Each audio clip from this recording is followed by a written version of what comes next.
Welcome back to another episode of the Bro Monroe Show, hosted by El Paso's funniest bros. Please enjoy and don't be a weenie. Oh, it tastes like. I feel like it tastes like oil of some sort, like a motor oil afterwards. Yeah. Right. Okay. It smells like Okay. it smells like oil like that when you. It's really bad. Let's take another one. You know what? All I have to say is AI robot is really going to enjoy making out with you because you smell like lubricant. That's amazing. That's amazing. And with that, we're at episode 104. My name is Ray Ruckus, Ray Zombie, a.k.a. Thotty Pippin, a.k.a. Too Many Nicknames. Good morning, Sunday. I'm Milo. Just Milo today. Just Milo today. John Bugatti Maserati, our boy El Gordo Ramsey. That's it. That's it. Yeah, That's it. We have a very special guest. I know he's a legend in the game, you could say. A lot of people, I'd say more millennials, right? Probably know you. Yeah. A lot of millennials know who you are. If you want to just introduce yourself, take it away. All right. I am Mark Kid Wok Britten, 7 voices on the cartoon Dragon Ball Z, and stand-up comedian since 1987. I was doing stand-up before I was doing voices for cartoons. So, and I'm from Colorado Springs, Colorado. Nice. Heck yeah. Cool. Beautiful. For some reason, I thought you were from LA. Just typical. I just thought you were from LA. Oh. For some reason. I used to live in LA for a year and a half, I think. Oh, okay. I lived there with Pablo Francisco. Oh, very nice, man. That's cool. I got Pablo started in stand-up comedy. Really? Oh, wow. Holy shit. 1990. 1990, bro. That's Yes. awesome. Okay. I met Pablo at a one-nighter in Sierra Vista. It's in Arizona? Is that new? Yeah, think it's Sierra Arizona. Vista. Yeah, Yeah, Sierra Vista, Arizona, because he's from Tucson. So he was doing that one-nighter with me, and I saw him that first night, and I said, hey, what are you doing? Do you do this full-time? Because I was doing it full-time at that time. I was only 20, 21, I think. Yeah. So I said, you doing this full-time? He said, no. He goes, I'm working at, what was it? Domino's Pizza. Oh, snap. Okay. He was delivering pizzas at Domino's Pizza. Nice. And I said, hey, man, you need to think about doing this, for real. And he was like, what? I wouldn't know how to start. So I said, I'm going to get you some work. So I called this lady. He said, hey, you hire me. If you hire this guy and he fails, you never have to hire me again. I said, I'm going to put my whole, she goes, you're willing to do that? I go, yes. So I will put my whole bookings with you on the line. And I sent him out. I got him 6 weeks of work at $700 a week. Nice. Back Wow, then, nice. that was a lot of money. Definitely in the 90s. I mean, and he was just opening. That's how much comedy paid at the beginning. I mean, during the heyday of comedy, you know, the opener got like 700. Now everything's even less than half of what it was back then. Really? Yeah, and we'll get to that in a second. But I told Pablo, I said, hey. He's like, I don't have any way to get to these gigs, and I already booked him. And I'm like, why? He goes, I don't have the money for gas and stuff. Here's my Texaco credit card. Texaco. Nice. You know, I mean, I don't even know they make Texaco credit cards anymore. I don't think so. I don't even think they exist, do they? I don't Does know. Texas? You're right. I haven't seen one in a Yeah, while. you're right. I haven't seen one in a while. Once in a while. Wow. So that's when they had credit card. Yeah, I get. So it's like giving him a Mervin's card. Here's a Mervin's card. Go get you some clothes. Hell yeah. All right. No, but that's how long ago that was. And then he went across and the lady called me up and was like, you were correct about this guy. This guy is amazing. And she Nice. was like, oh my gosh. And we have the same style of act as well. So that's why we really get along. That's cool. Awesome. That's cool that you guys gel like that and you help them, get a start. That's awesome. Yeah. It's very rare. I mean, I feel like people in general don't like to give other people a start like on some hating stuff. You know what I mean? Like on some hater stuff. Right? Yeah, I saw a weird documentary or a weird podcast on a guy talking about that the other day, how television switched and it kind of switched the mindset of everybody out there. The mindset was before 97, before the 2000s, before 2007, the mindset was you had a hero when they were doing right, and right always prevailed, right always won.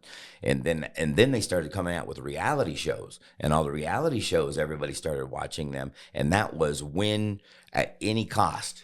Step on everybody, do whatever you have to, American Idol, all of these get to the top and push everybody out of the way. So that mentality, that whole generation grew up with that. So it was probably that. It's probably that way now. It wasn't whenever I was starting out and whenever I was younger. I've always helped everybody, as many people as I lives as I can touch. Definitely. It doesn't. Yeah. The That's spotlight. awesome. The spotlight opens up. A lot of comics don't think that the spotlight. They think, hey, I got to push you out of the spotlight so I can get in. But there's a dude back there with a lever that can widen the spotlight, and everybody can fit in it. Exactly. That's a good way to put it, man. That's cool. That's really really good. good. Yeah. I always thought that maybe that there's a lot of people who feel there's a finite amount of success. Yes. And so they need to push somebody out of the way in order to get theirs. But I love the way you put it. Just widen the spotlight for everybody. Like they always say, "Hay pa todos." I don't know if you know Spanish, but it's a saying like in Spanish saying that there's plenty for everybody. There's plenty for everyone. That's what it goes by. What's the phrase? Hay pa todos. Hay para todos. That's a short phrase to say there's plenty for everybody. Hay pa todos. Yeah, hay pa todos. That's an easy bumper sticker right there. I mean, It come is. on. I It mean, is a good one. Yeah, yeah. that's a good bumper You sticker. know? But it is a very cutthroat doggy dog world. I feel like, especially in the entertainment business. You know, like Nowadays, yes, I hear that more and more nowadays. Like I said, back then, we were all kind of just sharing with each other to see if we could expand. Because when I told you about the pay as far as stand-up goes, back when I started in 87, there were probably, throughout the U.S., 50 states, probably 150 comedy clubs that just sprouted up everywhere. But there were only like 3,000 comics total in the U.S. or in the world. Wow. Now there's about 15,000, 20,000 people who call themselves comedians, and there's less clubs than there were back then. So now you got to think.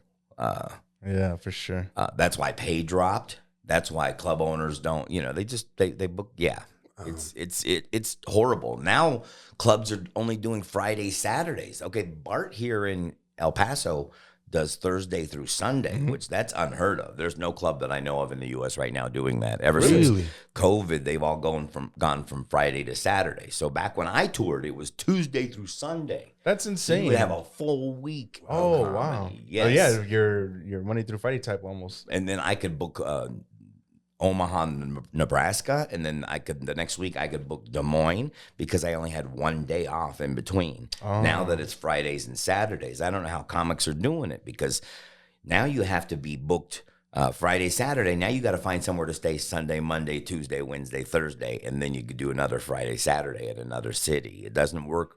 You can't route anymore. Wow. So the whole game has changed. That's insane. I never knew that.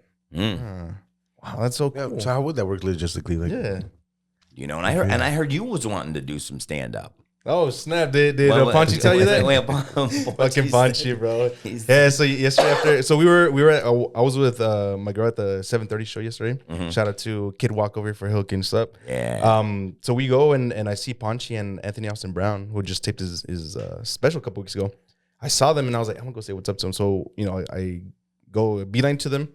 And, we're just shooting the shit. And then Punchy just looks at me. He's like, bro, when are you going to do your 5 minutes? I was like, what? He's like, when are you doing your 5 minutes? I was like, well, I did like 2 minutes a couple weeks ago, but that was like my first time ever. Like, I'm good, He's like, I could see it in you. I could see it in him. Like, what are you talking about? He's like, I know you want to do this shit. I know you want to do 5 minutes. He's out. But the funniest thing is he goes like this. He stands up. He's all, dude, you're going to feel this shit right here. You're going to fucking go like this. You're going to just love it. And I was like, what the hell? Like, what are you talking about? And he's like, yeah, you're just going to fall in love with the stand-up, with everything. And I was like, fuck. So, I mean, I'm working towards it, but they offered, to help me write some jokes, him and Anthony. So I'm gracious for that. But yeah, I mean, maybe we'll see. I like I said, I did my first hosting gig last month at my job at the brewery. I had 2 minutes just hosting and just had the guys on there and did my thing. Which brewery? It was called Blazing Tree. It just closed. We had a farewell show this earlier this month. So, okay. Yeah. But yeah, that's where we're at, and had the whole lineup. So it was good. It was good stuff. Well, that rocks, man. Yeah, I got the support. I got the support. Yeah, you have people that are willing to help you in it. And Yeah, that's key. I judge the World Series of Comedy. I've judged it for the last 3 years, and it happens in Vegas, and it's like 100 comics that have come to Vegas to try to compete for the top 3 spots, but they did a satellite shows throughout the U.S., so there's like 700 different comics that are competing that are whittled down to 100 that get to Vegas that finally are judged by club owners, casino people, the people bookers, all these bookers, and then comedians as well. That's cool. So I've become the one who does that. So I give a lot of advice. Okay. That's awesome. I watch the sets. I can talk comedy all day long. Comedy has been in my blood since 87. That's cool. I did Dragon Ball Z 13 years after doing stand-up.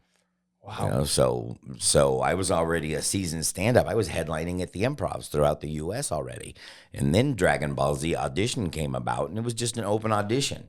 So that type of fame feels weird to me. People treating me like, "Oh man, you're famous," and it's like, well, I just went and read some lines back then. It didn't really mean anything to me. In fact, it was kind of a throwaway. They paid $50 an hour back then. That was it. Oh, wow. No royalties. Really? Yeah, No royalties at all? No. Oh, that's wow. why you see me touring Comic-Cons throughout the U.S. in that celebrity petting zoo area. The celebrity petting zoo. Is that how it feels like when you're at those conventions? You feel like you're like, an exhibit, I guess? Like an does. animal like You that, feel like yeah? you're trapped. Really? Even if you're trying to post, I see people trying to post and it looks rude. Yeah. It just looks like, hey, I'm not paying attention to anybody else around me, but I'm here in my booth just doing this. You know what I mean? So it's kind of you just have to it's a 8-hour people watching fest for 3 days in a row. I got one coming up here in Las Vegas. As soon as I leave here, I have 1 day off and then I fly back out to Las Vegas, and it's a DBZ con with 11 other voice actors Oh, nice. from Dragon Ball Z. That's I've only met like 4 of them. Wow. Oh, wow. I think. Yeah. And we worked together on the show. That's wild. I was about to say, wild, you guys yeah. work together and you guys have only met a couple times. I guess that's what the whole voiceover stuff is, right? well, we met in passing. Remember, Dragon Ball Z was done in Japanese, so it has to be dubbed over. In order to dub something over, you can't just sit around a table and chat or read a script because the mouth movements won't match. So you have to get each person in there one by one to read one line at a time to see if the mouth movements match. You have a guy on a computer sliding it left, sliding it right to try to match those mouth movements, and then you get to move on to the next line. Sometimes you're in the booth for like 2 to 3 minutes, just sitting there waiting for them to line up the...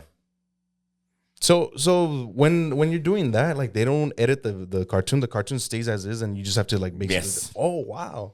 So it's backwards. That's crazy. It's like almost doing double work, almost, right? I mean, you could say. Yeah, but it's no, because the cartoon animation, I think, is what the most expensive part of it is. Okay.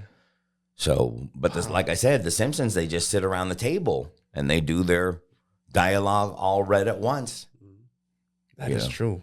Wow, I I never guess thought about that. never thought about that because I mean I've never known anybody that's worked in it like that. Okay, so I might have met some of these voice actors as I'm coming out of the studio from doing my voiceover work. I might be like, hey, what's your name, Ray? And hey, nice to meet you. So where do you live? Blah, blah, blah. Okay, hey, Ray, we're ready for you in the booth. All right, man. Hey, well, Just like that, like a quick thing. so we'll see you next time. Sean Schemmel, Goku. I've met him several times because he had most of the work. So we would all be coming out of the booth and he'd be ready to be coming in. Wow. Yeah. But That's we didn't insane. have a relationship. There was no, hey, let's Like hang not out. buddies, nothing like that. Like we're No, not- I mean, we have a 5-minute conversation and then. There was no office the rest- Christmas party or anything like that? Or? There was office parties like that, but we don't. It's like not knowing everybody at the office party because I never really met you except for 2 minutes earlier, that's true. or most of us we didn't ever meet. So I just and it's neat to a lot of them are very good people. It's neat to see that a lot of them stayed with it. If I would have stayed with it, I'd be a millionaire right now. Really? Yeah, those people are making bank at the Comic-Cons. Some of them upwards of 25,000, 50,000 on a weekend just to way. go out and Jesus. sign autographs. Jesus. Okay, you And think is about it mainly just like pictures, or is it just like appearance fees, or what is it? Okay, yeah. Well, photos normally run anywhere from $50, all the way from. Well, I don't charge for photos because I'm not much for if you purchase anything on my table. But everybody else, they normally charge like $50, $40, all the way up to like $150 for Shatner, or $300 a photo for Michael J. Fox. Wow. Oh, wow. I did see some of the guys that were on Sons of Anarchy were here at the El Paso Comic Con. I think it was the last year or this year, and I think they were charging about $400, but it was like for all of them, but it was like 4 or 5 heads. So I was looking at their individual prices, and they're about like you were saying about $200 or so. Yeah. That's pretty cool that you don't charge for pictures. Well, so you got to think about this. These people that are getting the $40, $50, the movie stars or whatever, could you have 1,000 people going through at $40? Yeah, you do. That's $40,000. Yeah, for sure. Damn, that never thought of that. Have you ever been to an El Paso Comic Con? Yes. Okay. I did the best I've ever done at any Comic Con here at El Paso. In fact, the El Paso Comic Con. Okay. They're big Dragon Ball Z fans. I didn't realize that how huge of Dragon Ball Z fans. Yeah, it's a lot of massive, them man. listen to the Spanish version though. Yes, they do. So when I got a chance to work with Mario Castañeda, who is the voice of Goku Nice. for the Spanish version. Oh, that's so cool. So I got to meet him and Rene Garcia, who he's the Vegeta. Oh, okay. So there's some big names right there. For, in the Spanish version, for I think sure. I don't know. They're just people to me. I meet them. Dude, Like I said, I don't understand the fame that's associated with it. Never did I think, oh, a new generation will be coming up and will be like, man, I liked your work. I didn't. Huh? That would never cross your mind. No. It just worked. No, yeah, it was just work. You know, kids were. He was 5, and my other son was 4 at the time.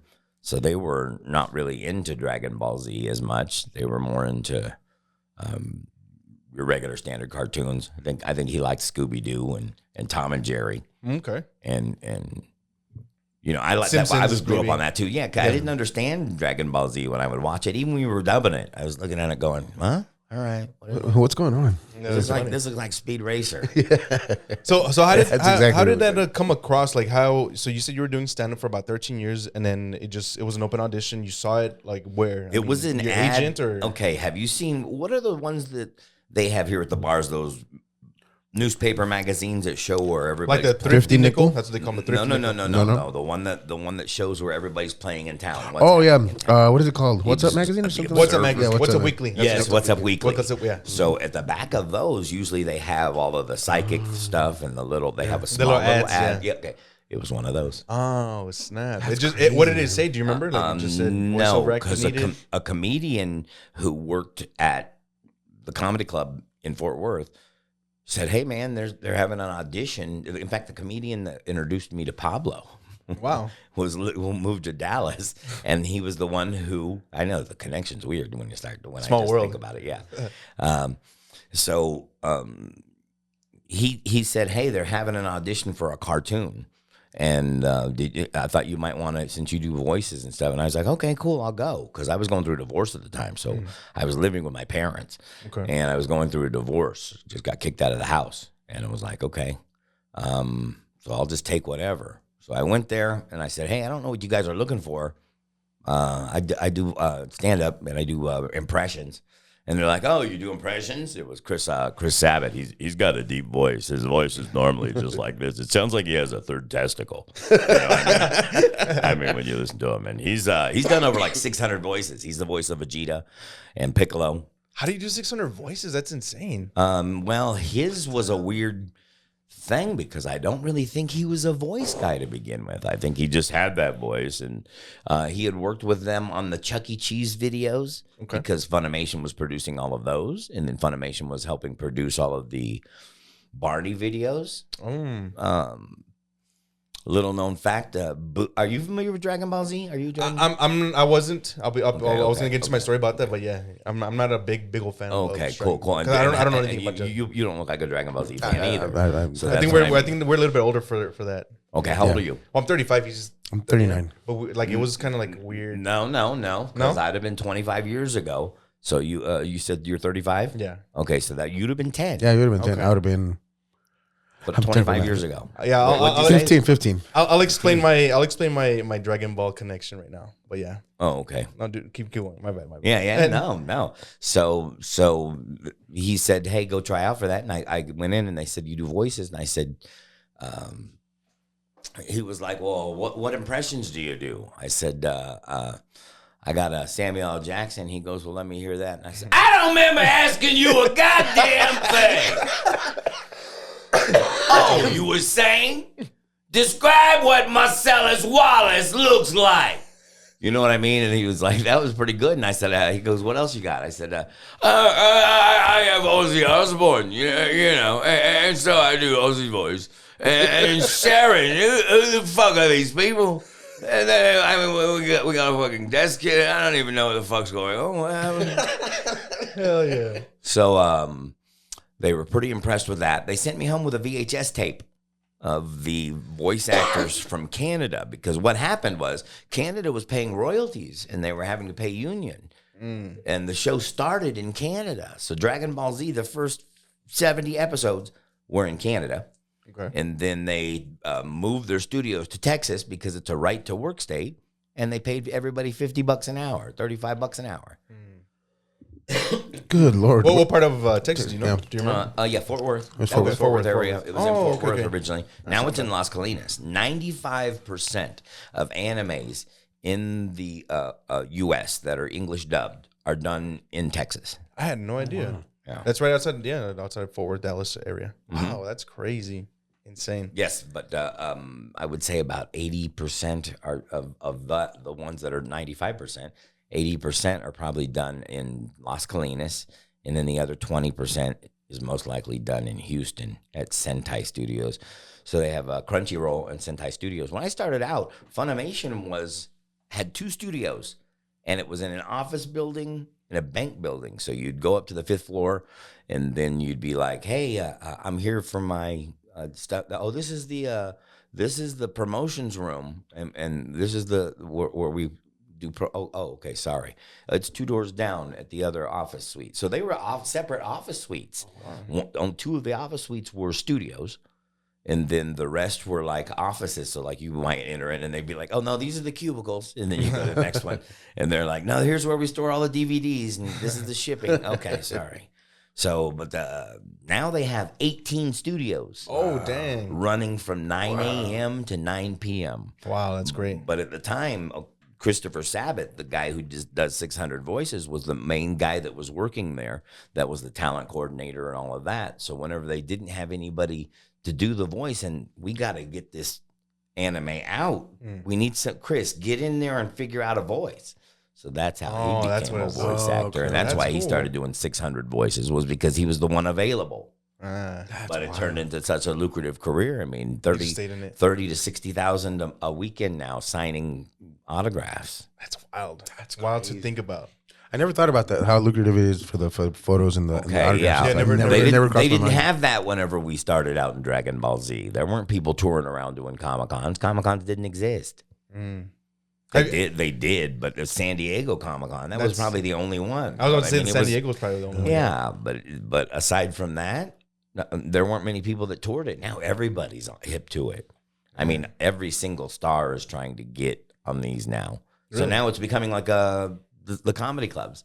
There's more people that want to get in than there are shows. Okay. There's space for them. So I found out I do really well at shows where I'm either the only voice actor or I'm the only Dragon Ball Z voice actor, because if there's more than one, they bring a limited budget. So now they're spreading it amongst 3 voice actors, or maybe they only have enough for 1. Yeah. You know, man, I wish I'll get yours next time, they say as they walk by the table. Okay. know? So it's best just for you to be the only one. Was it? Yes. Yeah. Yes. That's how. So I do better at like 5,000 to 20,000 attendance. Okay. You know, whereas like I was just at one in Rhode Island, and that one was 160,000 attendees. Yeah, for the weekend. That's crazy. They had 150 celebrities, over 150 celebrities booked at that thing, including Michael J. Fox. Wow. And I can't even fathom the logistics involved in trying to put all of these celebrities up in a hotel with each of their handlers. Oh, that's true. And you're flying them in from wherever they want, whatever class they want. Yeah, it's weird. Yeah, to think that they have people that handle that throughout I have a security badge with them because I was working with them the last 5 years, and I was doing emceeing for a lot of their Comic-Cons. And so I would have a security badge. I got to see everything backstage, all of this. I could go places that the celebrities couldn't go. So, That's cool. cool. I mean, it was weird because I'd be walking with a couple celebrities and I'm like, yeah, we just got to go this way. And I said, this is a shortcut. Come this way. And they're like, hey, you guys can't get back here. And I was like, shoot, I didn't know this. I have this badge. Oh, okay. Yeah, you can come back here. Are they with you? Yeah, they can come back too. Nice. That's cool. That's cool. That's cool. That feels cool. I experienced that one time. We had all access artist stage, access or whatever for Music Fest out here. So we legit were like with the catering, with everything, and we're just nobody's like just drivers. We're just driving, funny. and they gave us all access. And we're like, what the hell? Free food, free drinks, unlimited. You know, an IV thing, a drip so you don't get hung over and stuff. It worked. So it was great. It was all free. So like what the hell? Why not? But y'all were volunteers, weren't you? Yeah, we were. Okay. No. We got paid. Oh, you guys got paid? Yeah, we got paid for that. Yeah. It was that's the craziest thing. We got paid plus we got that Oh, wow, that's cool. That pass. So that was pretty cool. It's called a Neon Desert. I don't know if it's coming back, but hopefully it does. I was gonna ask you, would you be open to doing another El Paso Comic Con if they invited you out here? I'm doing Las Cruces Comic Con in August already. Okay. I know Troy, the owner of the Comic Con. He's very, very cool dude. Nice. Was giving away some tickets for my comedy show. He's a fan of my comedy. He's a great dude. So he invites me, and usually we do every other year because normally you have to give it a chance to build up a different audience because usually you have a lot of repeat people to Comic Cons. Okay. They go to it like Disney, like that's their true, once in a life because it's like a Disney experience to them because you get to see all these characters dressed up. You know, I mean, I've always wanted to go to San Diego Comic Con, but I hear there's like a process now, like it's like kind of like a lottery system for you to be in or something like that. It's like a difficult thing. What capacity are you looking to go? I just want to be a spectator. Just want to go as a fan, I guess. Oh, I didn't know if there was a limited fan attendee lottery. I think there is. There's something like that now where I was looking into my friend because he's been going for like the last 5 years. He said that it's hard for people like new people to get in somehow. Like, he was trying to explain to me, but I was like, dude, this is fucking crazy. Like, I just want to go see people. You know what I mean? So I don't know. Wow.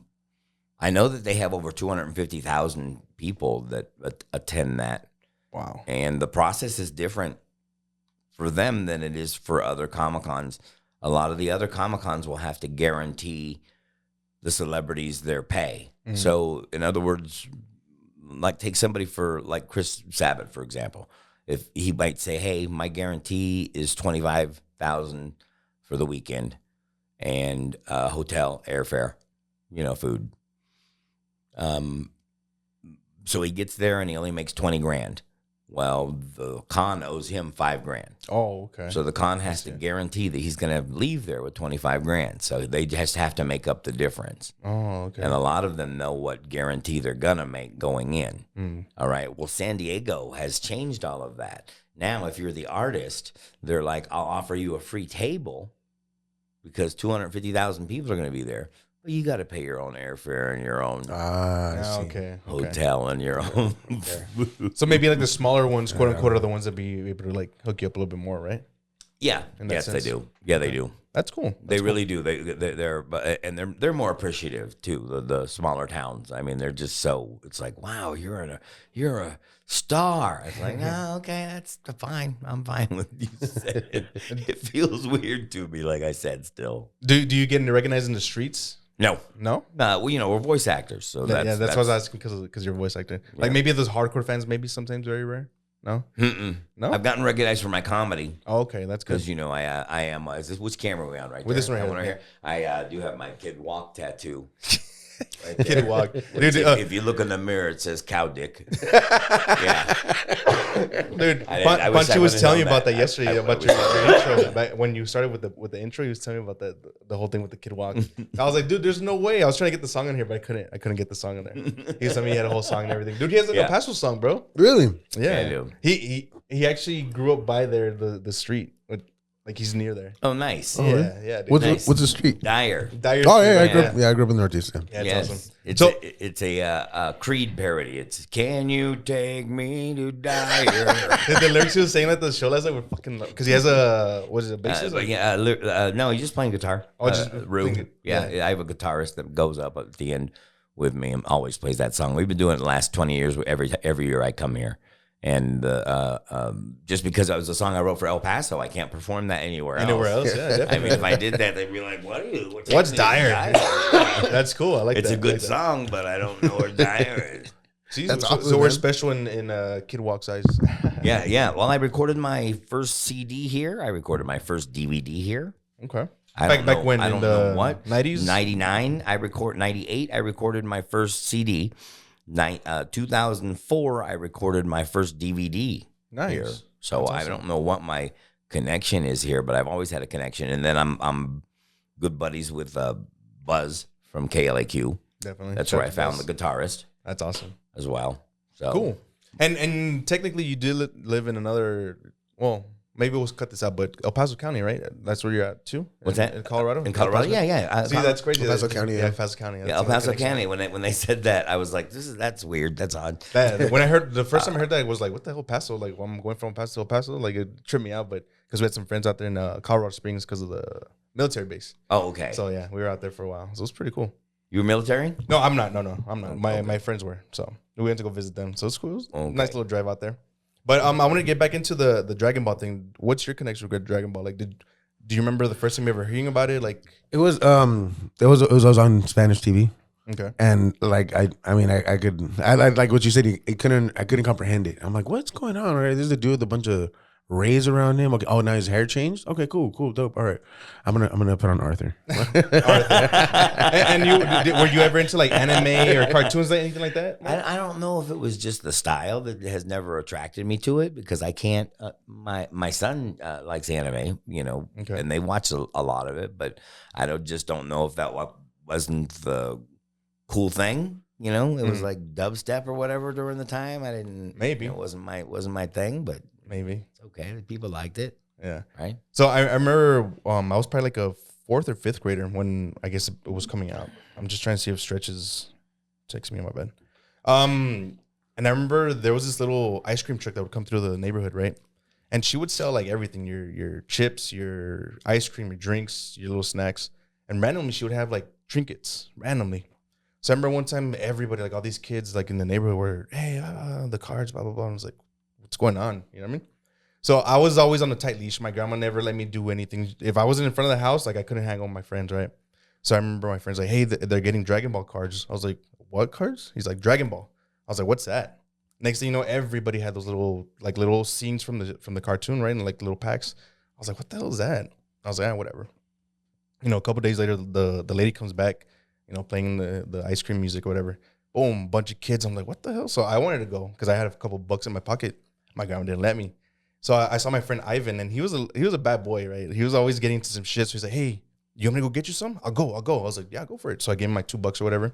That kid ran. I just see him run down the street. And I was like, all right, well, I'll just wait for him. Let's see if he comes back, right? He comes back, gives me my pack of cards. And he's like, there's your Dragon Ball. I was like, cool. Like, open him, look at him, like, what the hell is this? Like, you know what I mean? I was like, whatever, put it in my pocket. Go to school. Everybody the next day is going crazy trading. I'm like, what the hell is going on? Like, what is this? Never knew what it was, but apparently everybody here, where we grew up, everybody spoke Spanish except for me. I didn't really speak too much Spanish like that. Like, I never watched Spanish shows. I was always watching Arthur or Rugrats or Hey Arnold or whatever was on PBS as well. PBS Nickelodeon was my thing. So I never knew what it was until I got older. But by then, everybody was already into it where I was like, I don't know what the hell's going on. So I was like, let me go sports-wise. Let me go do this. You know what I mean? So I was never really into it, but my friends were. And I had those little cards, but it was just like a thing to me. Like I knew it was similar to Pokemon, but I didn't know what the difference was. If I was on Pokemon, I would have known to have stayed with it and been like, this is huge. Because I knew all the kids were playing it. My kids were playing Pokemon, so I would have stuck with it. Do you know what I mean? But they weren't into it. I was kind of like, I don't know what's going on. I didn't know anybody playing the card game. I didn't know. I guess if I would have known, kids were trading. Were they trading the cards and grabbing them? See what I'm saying? It wasn't a big thing in the town that it was freaking boisted. Exactly. So Digimon, Pokemon, Dragon Ball, all those like the trading cards, I never knew what it was. And Do you still have them?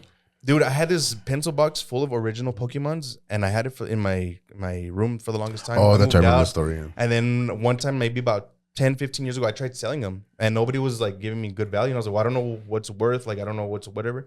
I think my mom might have given away that whole box to like charity. Yeah. And now I'm like kicking myself like, damn, I should have just kept it. Like now, like I had a bunch of originals that they were just pristine condition. I never messed with them because I never played with them. So I know several people in the Comic-Con world who are making tons of money trading and buying and selling Pokemon cards. And I'm like, I have no idea. I mean, what would, you have to be really into it. You'd have to log it all. You'd have to be able to look at that. And I mean, they're to the point where they look at it and, like an antique roadshow.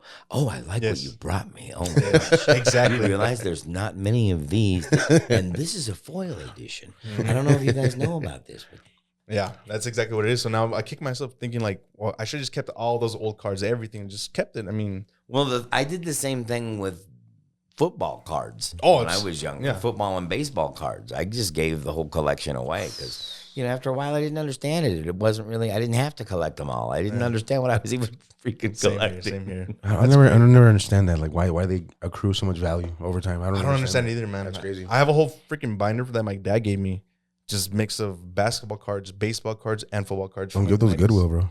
No, I'm not. I'm gonna keep those. I have those, and I have actually like a small binder full of just Michael Jordan stuff. So I'm gonna keep those for sure. Have you logged them? Have you checked and seen what? No, that's the thing. I don't know where to check or Okay, like how they to check have them. You know what I mean? computer programs that where you can just plug in the card. Oh, no way. Plug in the value, and they'll pull up a drop down menu. You just put a checkbox, and it'll catalog everything for you. Oh no way. Oh, Yeah, look into that, man. look for a trading card. It can either even be an app. They might be able to even scan it with a photo now. I mean, but back 10 years ago, my wife and I were able to catalog all of our comic books that way. Oh, so, no I way. mean, they have it for trading cards as well. That's cool. Speaking of comic books, I actually have the first edition of the newer Star Wars when they just got redone, maybe about 10 years ago. I have like two of those brand new. The first edition, they're sealed up somewhere in my storage. Yeah, I got rid of all of mine. So when you tell me that, I'm like, hey, bro, save some pussy for the rest of it. Off that Star Wars shit. I like that.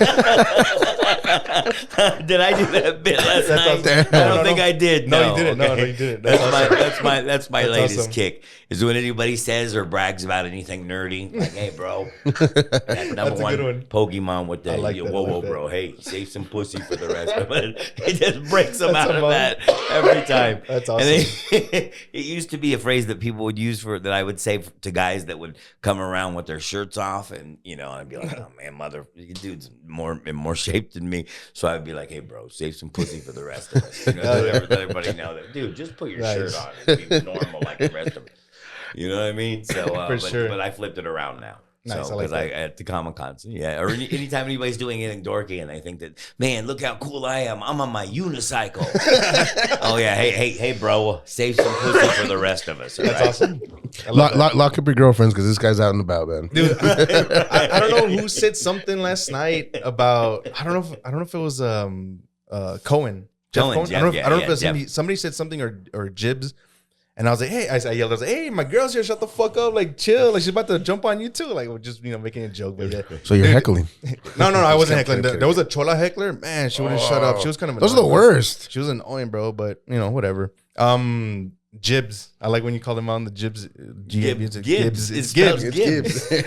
Come on, I was laughing nobody's reading it Jibs, bro. That is true. Now, I That wonder is if he true. gets upset. If he got upset, then that would be. But he doesn't. Nah, he never he's does. Cool. Nah, he's cool. He's a cool He guy. knew that people were going to mispronounce it the whole time, and it makes Nah, him special. He's a funny ass guy. He's able to correct you to Andrea from Andrea without being a dick about it. And Andre and Edge, I like that. well, 'cause sometimes they would be like, "It's Andrea," every if you mispronounce it, but he's not like it's Jibs. Nah, he's a cool guy. Yeah. He's cool. He's a good people. He does magic too. Yeah, he still do the comedian stuff. He didn't do it yesterday, but I heard that he still does it. He cool. does it. It's a skill set. You're picking up skill sets, and I don't understand why people down stuff like Carrot Top or even me. I've gotten bullied by comedians since I started in the business back in '87. Really? Because I did voices on stage, and they like it. They like their purity of their comedy. These comics that can't do voices.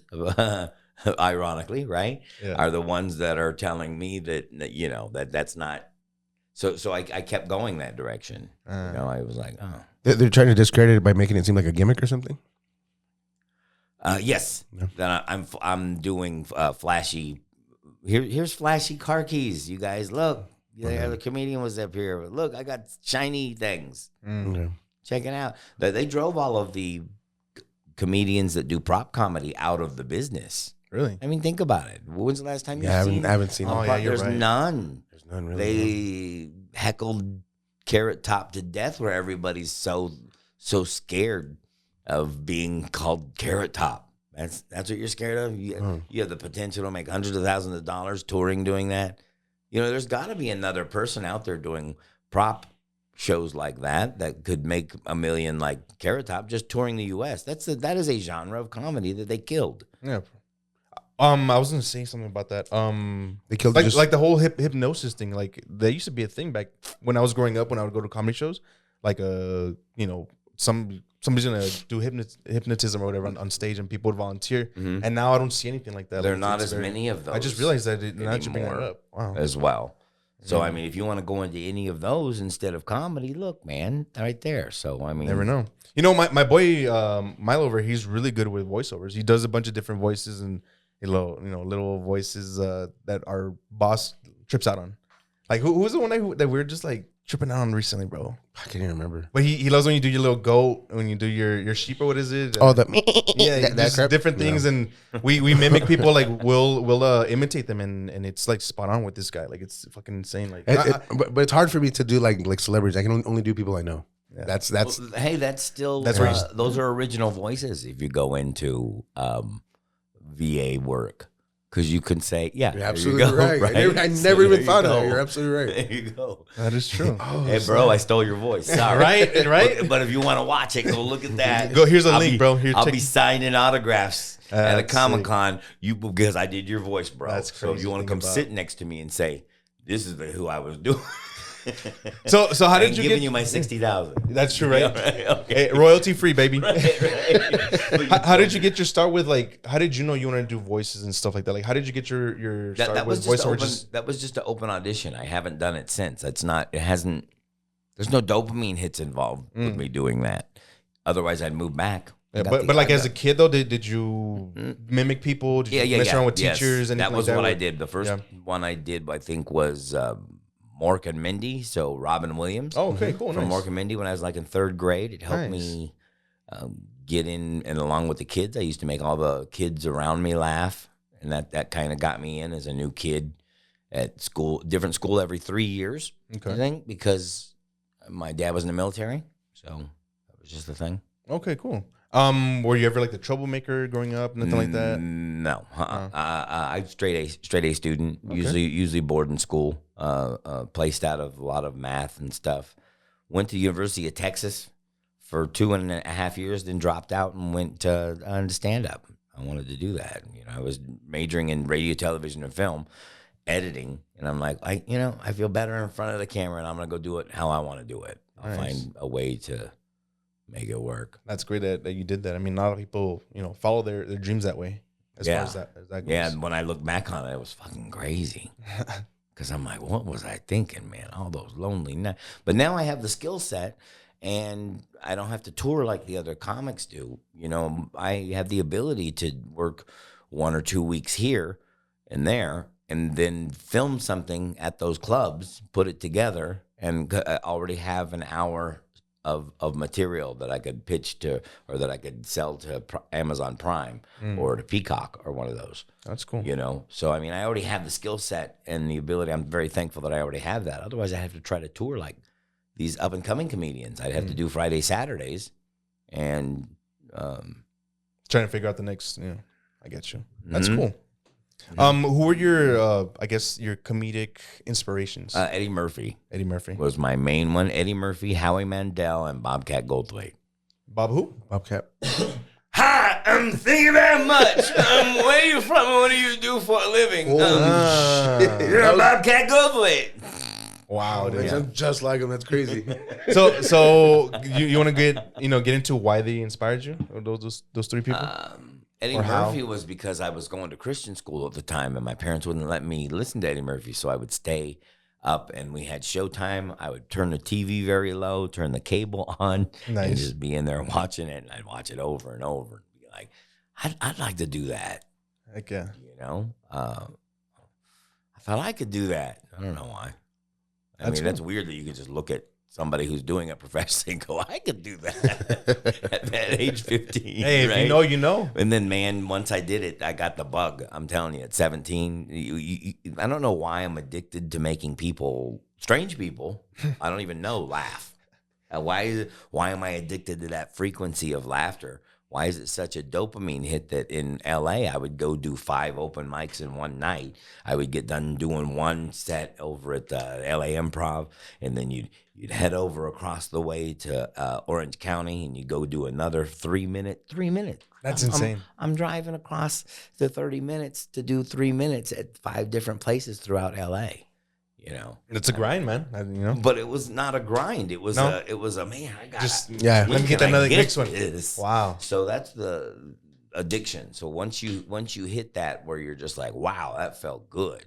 I mean, you have all this laughter coming at you. It's different from where you guys are sitting in the audience than up on stage. I have the laugh. You guys are sitting within the laughter whenever everybody's laughing. I'm having the laughter shouted at me the whole time. So my rush is different than the average person. It's difficult to get to sleep after a show. Really? Because of my dopamine hits. I mean, last night I wasn't I didn't go to bed till like 4, I think. Damn. You're just on that high, just just riding high. buzzing. Yeah. Nice. From that. That's So, cool. What about who's the second But I person? never got that from doing voiceovers. No? Never. Oh wow. That's why I said so when you want to do comedy, you have the ability to have a lot of people help you. That's why you got to try. The second person you said was That's the second group of people that tell me that recently too. My girlfriend told me that. She's like, "Hey, that's like the second person I just told you that." Like, within yeah, the last- you're never too old to do comedy, and they're gonna help you. You know, one of the best advice that I can give, because I tried to be Eddie Murphy, I tried to be all of those people, and then I figured it out that the way that you tune into your audience, because I used to have a huge following here. I don't know why the show was so slow this week. And I told Rue, that's what happens when you take 6 years off in a market that you were big in, and you didn't keep touring. You just all of a sudden quit because you got depressed. I said, this is what happens. Look at the showroom. I said, I'll build it back up. But in my head, you have to have a frequency. So your frequency is your sense of humor. It's nobody else's. Your sense of humor is like a fingerprint, because you'll laugh at stuff that nobody else will laugh at, and they're like, I don't see how that's funny. Well, your job as a comedian is to show them how what you saw was funny is funny for everybody else. Okay. So you're up there just explaining that, so that they tune into your sense of humor. You don't write jokes from the opposite direction and say, I'm writing this because I think everyone else will think it's funny. Well, then you're just a sitcom writer.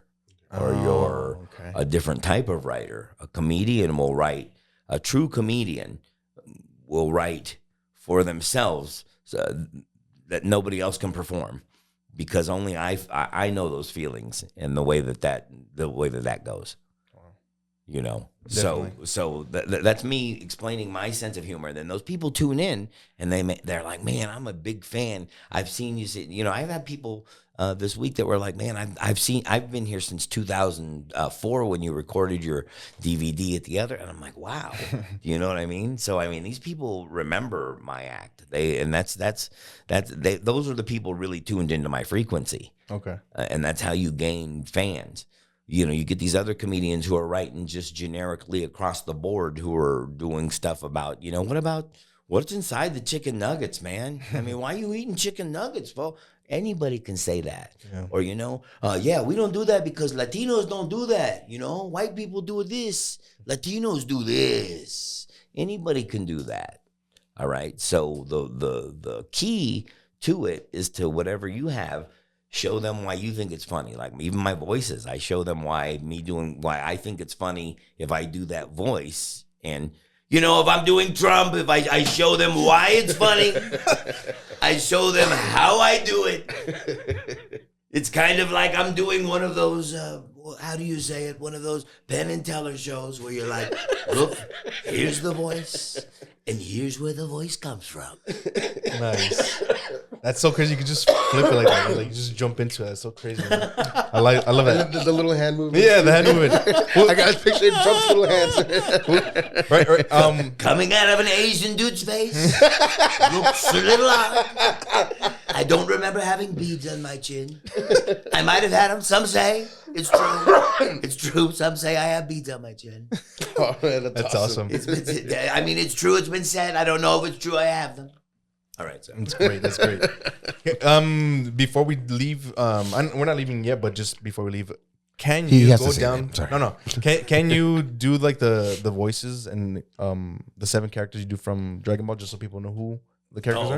Okay, 7. If you don't Let's mind. see if I can do all Or if 7. you can, or as many as you can, No, baby. Dude, his business card is badass because it's like him, Dragon Ball form, and then like all of his voices and the characters are surrounding. Really? It's That's cool. sick, dude. Okay, It's that's sick. why I have to get the card out. Because normally when I'm at a Comic-Con or whatever, or on stage, as you saw the other night, I only do 4 of them because they're the other characters people wouldn't recognize, and I'm like, why am I trying to show them the other? Okay, no, 3? just yeah. But I mean, I pulled this out so I can do the other 3 for you. Does Oh, that okay, make wonderful. sense? But normally whenever I'm at a Comic-Con, I'll only do these 4, and then I'll do the last ones afterwards. But I'll show you the order I do the 4 in. Okay. Whenever people come up to my table, I said I did 7 voices on Dragon Ball Z. These are the ones. I was the voice of Corrin the cat who had the senzu beans, yeah. And then I was the Ox King up here who's got horns on his hat. He was Chi-Chi's father, Berter, fastest in the Dragon Ball Z universe. And the Grand Cat, strongest in the Dragon Ball Z universe. And that's what I do for them because they wouldn't know these other characters because they were only in 1 or 2 episodes. These ones, this one, and this one. So this one right here, he's more of just a voice like this that is kind of wise, and that was what I did his with. And then his was the hardest voice to do. It was the most straining on my voice, and it has little Samuel L. Jackson in it. Right. And then this guy right here was more of like a Austin Powers kind of punk rock kind of guy. So. Dude, that's insane. I love That's awesome, That's man. great. That's awesome. Yeah. And like the first 4, I was like, dude, they sound completely different. They Like do just so sound different. so different. That's Yeah. that's what trips me out. Like when you said that guy does 600 voices. How the hell, like you do? How many voices can you do, like more or less? Oh yeah, I don't know. I could do a lot of celebrity impressions. I say I can probably do over 300, but I'm just like a mimic. Crazy, dude. I'm just like a mimic. So when I hear something, I like to repeat it. Like you can ask him. Even sometimes I've gotten so bored with being able to mimic people's voices that I'll even sometimes mimic farts when people do it. So they'll do it, and they'll be like. And I'm like, hey, I didn't ask for this talent. It was given to me. This talent was given to me by God. I don't know what to do with it yet. I half thought you were gonna replicate the fart with your fart. That's when it'll That'd be a skill. That'd be a fucking skill. Yeah. Well, currently we're just doing overdubs of me farting over other people's farts. Mine sounds much better. You sound way better.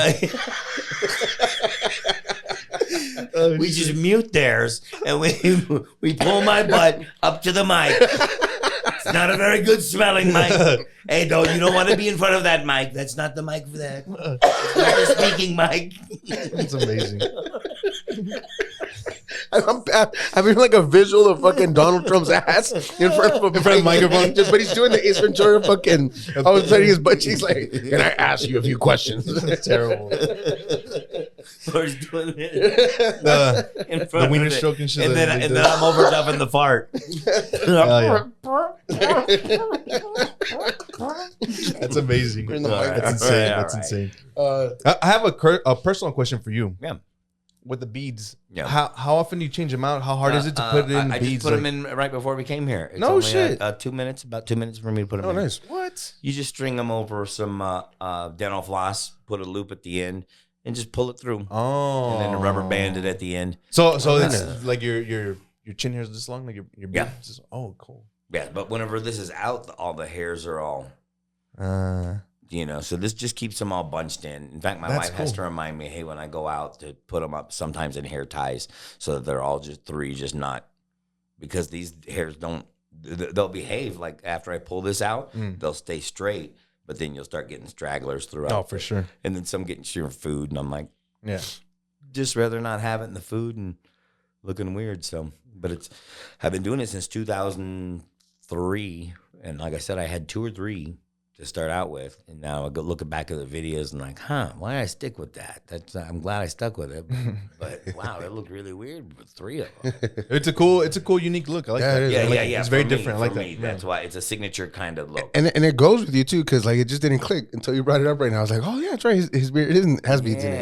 Yeah, so it goes with you. Oh, I was just curious because I thought I'm gonna have to tell him, hey, my eyes are up here, bro. My eyes You're are gonna up stop here, staring bro. at you fucking pervert. I'm just looking at your beads and shit. You goddamn perv. I got a weird story about that. There was a guy who one time came to a comedy show, drove 5 hours to see the comedy show, and the manager was like, my brother drove 5 hours. I haven't seen him in 3 years. I told him you were performing here, and he drove 5 hours to the show. Dude, finally came into town, right? And, because she could get him free tickets, Yeah. So after the show, we're talking, and we're just like, hey, he's like, man, I'm a fan. And I'm like, oh, that's cool. And we're just chatting, and I'm putting there's an empty ashtray on the table. At the time, smoking rooms. So I was taking my beads out and putting them in there. And we were all like, he's like, well, we're all going to breakfast. I said, yeah, I'll join you for breakfast. And I put the beads out. And then we get to breakfast. Lady says at the end of breakfast, hey, here's your tab. I'll take it, man. I'm going to pay for this, man, because I was so excited to see you. He gets up, pulls his wallet out. As he's pulling his wallet out, my beads fall out of his pocket. What? Onto the ground. What the hell? And we look at each other. It was like, He got caught. Busted. and I was like, hey, thank you for. He was like, what? You were gonna throw them away? You're like, no, I wasn't. I'm using And tomorrow. I was like, oh yeah, okay, all right. Hey, thank you for dinner. So you kept your beads. It was just weird. Yeah, it's really strange. So that was kind of my first, I guess, brush with celebrity, and I didn't realize it. Sometimes I think the older I get, the more naive I am. I mean, about stuff like that. Some people are weird though. I mean, I don't know. Yeah, I had somebody call me on my business line the other day, and Jeremy heard it when we were in the hotel room. Just some kid from, where was he? From the UK? Yeah. Some 17-year-old from the UK. What? His buddy had gotten the number from somebody here. And I got your phone number from my friend, brother. yeah. What? Oh, shit. That's crazy, man. Wow. So yeah, it is. Give me a like. I mean, I have so many. I have a lot of autistic kids getting in touch with me on Facebook. Some of them daily. Hello, hey, how are you? The next day, each day, one day, hey, next day, hello. I'll sometimes, oh, how are you? Oh, good. How's your day? Great. That's it.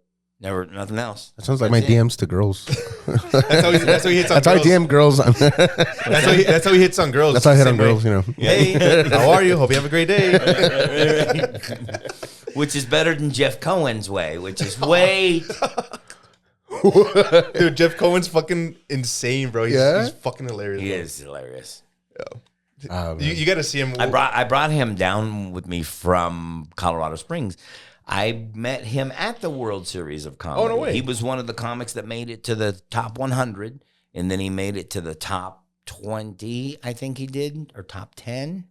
And then he didn't make the top 3, but I was like, man, I'm a fan of your style of writing. Yeah, he's the hilarious. way that you write is his key, and it's his sense of humor. That's what I'm saying. Look at him. Yeah, When you look at some of the comedians that you like, look at the ones that write with their sense of humor instead of what they think the audience is going to think is funny. That's true. And there is a difference. Is he really autistic, or is it just part of his bit? I mean, I could clearly see that he has a little bit of autism, what people call autism, OCD. I work with autistic kids all day at the Comic-Con Foundation. So, I mean, okay, I'm good. Just I don't know whether to laugh or not, bro. What the fuck? And you're holding I'm like, you were doing a straight face. we had to. I'm like, what like we were raising money for a telethon. shit, bro? That's insane, dog. I was like, is he joking? He said it was straight face, bro. That was good, and that was Fuck. good. That's amazing. I love that.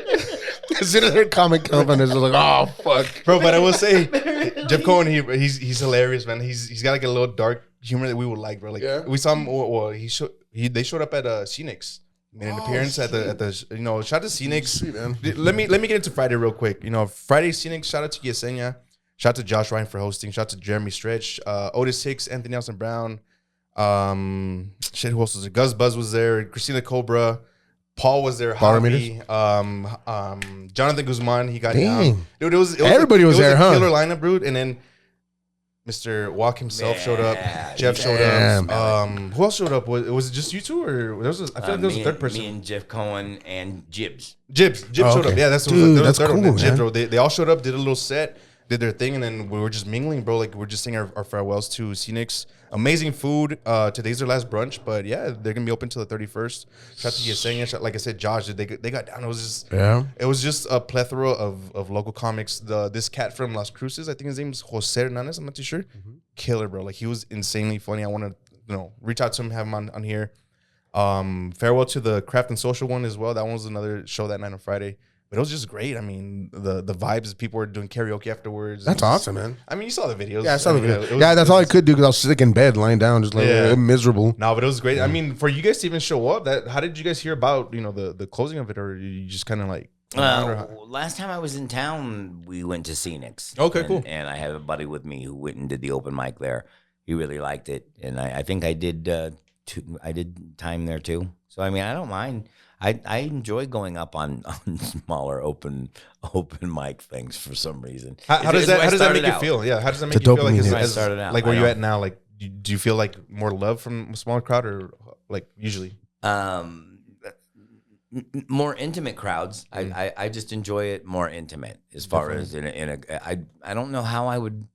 I wanted to be like Eddie Murphy to perform in front of those 10,000 people. I don't know if I would enjoy that. Yeah, exactly. It doesn't seem like what I would enjoy. I don't know. How I've known comedy to be performed. That's why even if I film a special, it's always going to be done in a club. I don't think I want to rent a theater out. And, comedy was not meant to be done in a theater, if you ask me. I mean, it's meant to be done with people having drinks to their table. Yeah. Eating nachos. Yep. You know what I'm saying? I mean, come on. It's like a movie experience. It's not meant to be theater seating where, hey, I'm going to go get a drink. All right, well, I got to get up, go to the front, go buy something in the lobby, come back with my drink. Excuse me. That's true. That is true. It's just not, that's not the type of experience. Is that distracting when you're on stage? Like let's say like people just getting up like that?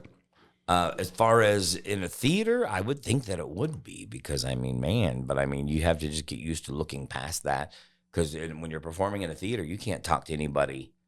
Like last night, where you were the Zipper Show? Yeah, the Zipper Show. There we go. Yeah. Okay, so I'm 5 minutes into my show. About 5 minutes in, and some girl goes, "Your zipper's down." Fuck. No, I'm sorry. It was a kid. It was a kid. But like in the 20s, so then the voice was pretty high. So it's like, "Your zipper's down," and I was like, "Oh my God!" And I was like, "You know what? You are a friend. You are a true friend." And all these fuckers who let me go for 5 minutes with a booger hanging out of my nose, and nobody told me. I'm watching you guys. I don't trust any of you guys now. All right, this is the only person in the room I trust. It was insane, man. It was fun. That's awesome, man. And that's what I was telling him. I've been doing comedy since '87, and it's never happened to you. No. Dang. That's the funniest part. You know what I mean? Yeah. And then later on, he had some jokes, along the lines. He's like, "Oh, if you would have told me this, that this time the joke wouldn't have worked. It was fucking perfect, dude. Like it was insane. Oh yeah, it was insane. So it's known as the Zipper Show now. The Zipper Show, and that's what he said. I told him, I said, anytime from now, anytime anybody approaches me, say, "Hey man, I saw you in El Paso. I was at the Zipper Show." So I was part of that. I'm glad to be been a part of that. Part of history. All right, man. All right, Zipper Show. And that's what I always tell him about like concerts. I always tell him, dude, like I prefer going to a smaller venue, more intimate than a big arena. Like I hate big arena shows just because it just doesn't feel personable to me. Like, it just feels like you're just watching it from home. You know what I mean? Like Watching that's what I mean. I mean, I'd have to have screens on either side, right? Yeah. And then what would they have done? They would have just been filming me from here up, right? Mm-hmm. And then the person in the front row says, "Your zipper's down." And they wouldn't have zoomed out. I mean, how would that none of that would ever happen? Exactly. Stuff like that doesn't happen. It's true. That is absolutely true. right. In a big arena show. I mean, I watch Matt Rife, and it just doesn't seem like the same experience whenever I see him in these big arena shows with his, The little fast food mic. Yeah. Yeah, like the trucker microphone with the little thing up here. What was he gaming? I don't know. What, dude. gaming at the same time. Those things, Hey, you those guys. microphones are weird. Yeah, I feel like he's live streaming. That's what it Live that's what- stream, that's what it yeah, feels like yes. sometimes. Live stream TED Talk kind of, but he's trying to do that theater in the theater, talking to people. I mean, so there's somebody way up there that's gonna have to go. What? Yeah, He said something about that lady way down. That doesn't. yeah. It's weird to me too. Yeah, People I are feel still doing it though. They're still mean, going for it. if But it works for him, I he guess. could probably sell out of course he could sell out every comedy club every night doing that. But I mean, I would rather sell it out at the comedy club For sure. instead of some of these theaters. That's why I said stuff like that. You just can't. You have to only just perform your jokes. And I like being able to go AD, HD, and talk to everybody. To go out for any little tangents and stuff. Mhm. That's what we do here. It's pretty much one and the same. I feel like It's usually way more chaotic. I don't know what happened today. Oh wait, are the other guys in here? maybe. No. It's all good though. It happens. Before we dip out, I have a question for you. If you could go back to your 15-year-old self and tell him anything, what would it be? How many words do I have? As many as I want, or just like 3 words? Whatever you want. All Anything right. you want to say to the 15-year-old Mark? I would say Dragon Ball Bitcoin. Dragon Ball Bitcoin. That's all I would Hey. say. And I would be, as a 15-year-old kid, I'd be like, well, what was he talking about?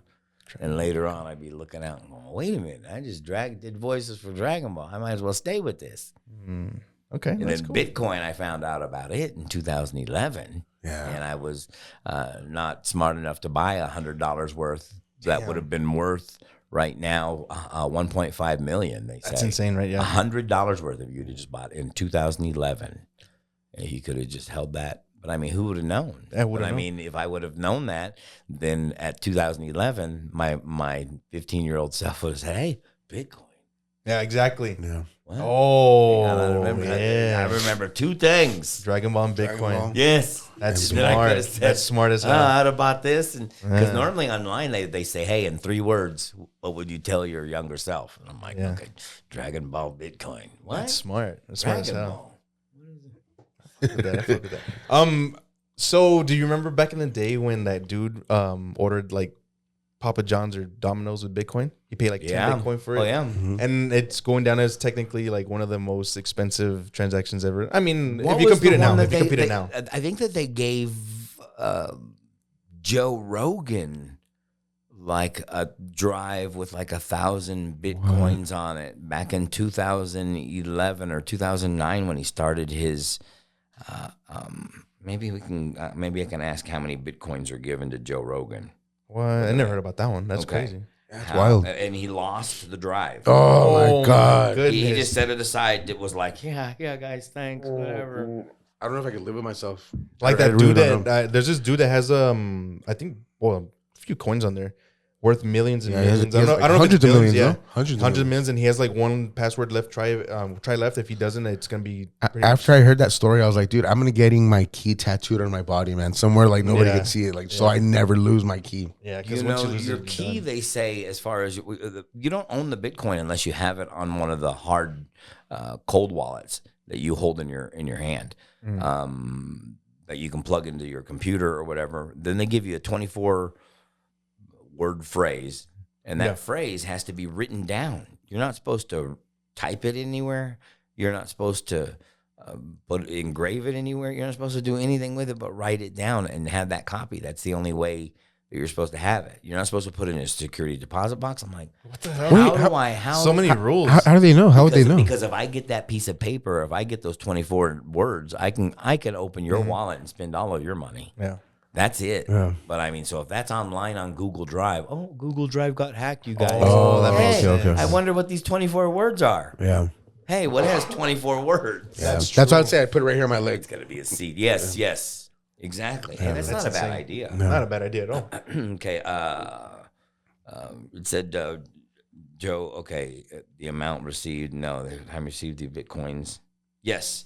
At the time he received the Bitcoin, the price was much lower, around $8.29 per, but it was only 5.0 for Bitcoin. So But still, it's worth over 500,000 now. That's good right there. Just a gift. I mean, from anybody, it's a $500. Yeah, man, that's crazy. Gift. That's wild. Crazy.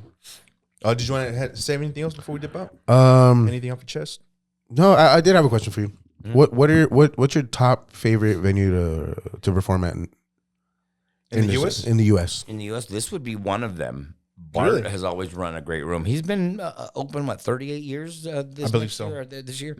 And he's the longest running and longest standing comedy club in Texas. Wow. Nice. I've been coming here since 90. Wow. And I just love the crowds. They're the most, I always say El Paso has the most nice and generous people, but the shittiest drivers. We can attest to that. I concur. Okay, yeah. I mean, Fuck, man. it's okay. It's okay. I'm well over the age of road rage, so I don't road rage. I'm just like, oh, okay. Apparently, you want in that lane. Dumbass drivers. Yeah, okay. Oh, no signal. Okay. Yeah, no signal. All right, thanks. No lights. Okay. Yeah. People are No crazy. door. All right. Did you have anything else you want to say before we leave? No, I have a special coming out on January 6th, which was, January of 6th. course, the worst day in the U.S. history. Yep. Worse than 9/11. Yep. Worse than. It was worse than 9/11. It was worse than Pearl Harbor. They say, that's what they say, it's true. It's not true that it was worse. It's true that they say it. All right. That's awesome. January 6th, where can they January find that? 6th, and you'll remember where you were. Unlike when the real January 6th. I think it was pooping. I don't know. when I read it on Twitter at the time, right? I mean, it was like, hey, son, they're just walking around the Capitol. Some two at the Buffalo Head. All right. I remember where I was. It was so tragic. So hopefully it'll be a day to remember in laughter. For sure. A day that will live in laughter. Okay. We'll definitely plug it. We'll promote it on our socials and all that. But yeah, that's great. Anything else you want to say before we leave? No, thank you for having me. Anything? No, it's a pleasure. Thank you for agreeing to be on. Especially in our drunken ways that Friday night. Do you have a social media you want to plug where the people can find you? You can find me at. You can go to my website KidWok.com. Usually it has my schedule. I haven't updated it, but that's where you can find where my socials are. You can type in KidWok KID into any search engine, and I'm most likely the only one that pops up. You'll be able to find all my socials. Don't type in cow dick. That's awesome. So whenever we end I our haven't show, tried that. I might try that in a moment. cow dick. I like Cow tick. That's a good one. To see if anybody is doing it. You never know. So we like to end our show off with like a closer question. My question is gonna be: if you had 24 hours to live, what would your perfect day be from start to finish? And it could be as sad as you want, as happy as you want, as detailed as you want. Some people have been morbid with it, and some people just say, "Fuck, I'm just gonna go do whatever, family, whatever." 24. You know you're gonna die. 24 hours to live. You have a whole day ahead of you. I'd probably just spend it with family and my dog. Nice. Weirdly enough, that's the most comforting thing to me.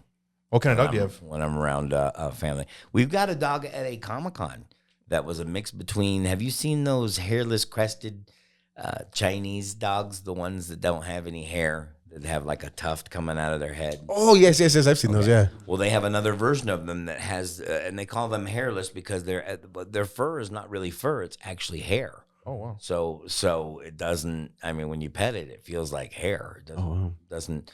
In fact, we got that dog. It's a cross between that and a Chihuahua, but we got it, and now it has longer hair right here. So this is it right here, right here. Oh, nice. That's him. Oh, dude. What's his name? Right, his name's Noodle. Noodle. That was one of the reasons we got him as well. I mean, an Asian guy with a dog named Noodle. That's awesome. I don't want to say it, but Oh, yeah, well, I'm going to go eat noodle now. We'll see you later. What? No, I mean, I wear half far. What do you think I will eat? My dog? No, I just said I have noodle later. That's hilarious, bro. I love that. Noodle. So we adopted him from a petting zoo at a Comic-Con. That's I crazy. I know. I was interviewing the lady, and she goes, "Any animal in here is up for adoption." And the llamas. She said, "Yeah." The lemur is up for adoption. Yes. Anything that you see in the pen. And I was like, "That dog." I said, "I want that dog." My wife was like, "What?" I said, "I don't know. We're taking that dog home." Nice. Been the best dog ever. Little Leashless, walks right next to us out on the sidewalk, leashless. That's awesome. So I mean, Shout out to Noodle, man. Yeah, man. Yeah, we can leave the front door open, and he won't go out the front door. He'll look when people come by. He hears everything, man. You see them big ears, these big. Oh, ass definitely. ears? Dude, I had a dog and he Ears, looks just like this. Everything. It's almost Yoda-ish. Yeah, they got those bionic ears. That's awesome. 24 hours. That's great. Milo, anything else? But he's very satisfactory to pet because he's just hair. So it just feels like You're petting your nephew. You're petting your nephew. Yeah, it's like this is I mean, I know you might like it. But this is not, I had a fluffy dog before that. That was what you just sink your fingers into the fur and just be like, "Well, I like doing this. This is fun." And he was like, "Yeah, keep doing that." And the this floof. this one's like, "Hey, pet me," and it's like, "It's not really petting. It's kind of just rubbing somebody's head." But okay, That's funny. Milo? Any closer questions? Oh yeah. Oh man, I'm dying here. I do. Yeah. Last meal. You're on death row. You have to pick your last meal. What would it be? My last meal. Noodle. Because he's Asian? Yeah, no, it's because I want to take him with me. I'm not leaving him here for you to take care of. Exactly, That bro. time it's the actual noodle, dog. I'm not leaving him here for nobody else. Probably would just be a steak. I'm a carnivore. I like meat. So it'd probably just be, hey, give me that Wagyu beef. Oof. So that stuff is like $70 a pound. I saw it at an Asian place. I told my son, I said, we should just get one and just me, you, and mom split it and see what it tastes like. Yeah. Yeah, for sure. Because we know how to cook it. But I mean, $70. What's the big deal? Could I taste the difference? I don't know. Maybe we should have it with another steak so that we could. Taste test. Compare and contrast. Because we get ours from currently a grass-fed beef place. Out there in Colorado? That makes sure that if you buy one item, you get your ground beef as many pounds as you want for $3.99 a pound. That's cheap there. That's cheap. Yes. But For I that mean, fresh that's stuff, grass fed. Yeah, the fresh, the good stuff. I'm just That's the like, good stuff, I too. get 40 pounds at a time. I'm like, man. Damn. Yeah. We have to go visit you soon. And it tastes great. The tacos taste better. The spaghetti tastes better. Anything you cook with that meat tastes That's better. awesome. How do you like your steak cooked? Medium rare. Medium rare. Yeah, it has to be medium rare. Medium rare Wagyu. Okay. Yeah.